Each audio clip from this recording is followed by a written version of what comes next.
Shalom saudara yang dikasihi Tuhan, berjumpa lagi dalam doa malam GKJ Joglo. Mari bersama kita merenungkan firman Tuhan yang akan didasarkan dari 1 Korintus 3 ayat 2. Susulah yang kuberikan kepadamu, bukanlah makanan keras, sebab kamu belum dapat menerimanya, dan sekarang pun kamu belum dapat menerimanya.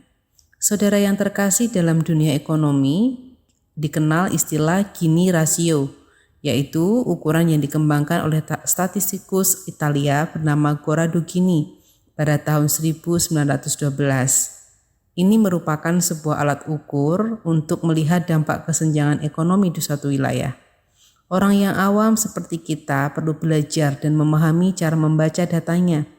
Jika pada umumnya angka yang mendekati angka 0 adalah buruk, berbeda halnya dengan angka ini. Semakin menjauh dari angka 0 akan sangat baik dampaknya bagi pertumbuhan ekonomi, bukan semakin buruk. Saudara, dalam kehidupan rohani sering kita gagal memahami apa yang Tuhan kehendaki. Setiap hari kita membaca firman, mendengar firman, namun sulit memahami isi hati Tuhan.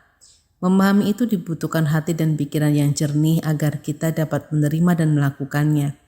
Saat manusia sedang mengalami kegagalan, masalah, pergumulan, kita berpikir Tuhan tidak mengasihi, Tuhan membiarkan, Tuhan tidak peduli, cenderung mengasihani diri sendiri.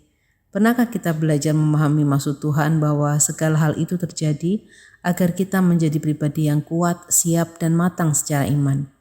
Melalui 1 Korintus 3 ayat 2, Paulus berkata, "Susulah yang kuberikan kepadamu, bukanlah makanan keras, sebab kamu belum dapat menerimanya, dan sekarang pun kamu belum dapat menerimanya." Ternyata kita belum siap menghadapi segala resiko hidup. Susu melambangkan hal-hal yang enak, baik, dan menggembirakan. Sedangkan makanan keras melambangkan hal-hal yang kurang berkenan bagi kita. Dengan kepercayaan dan iman kita kepada Tuhan, mari kita terus belajar memahami apa yang Tuhan mau. Terkadang memang itu tampak sulit bagi kita, jalannya juga berliku. Namun Tuhan selalu memiliki tujuan yang baik dan indah bagi pertumbuhan serta kedewasaan iman kita. Mari bersama kita berdoa. Allah yang Maha Kasih, kami berdoa memohon kepadamu kiranya Engkau berkenan untuk terus memampukan kami dalam mencari kehendak Tuhan. Kami juga berdoa bagi jemaat yang sakit, mereka yang sedang dalam proses pemulihan, yang dirawat di rumah sakit ataupun di rumah mereka masing-masing.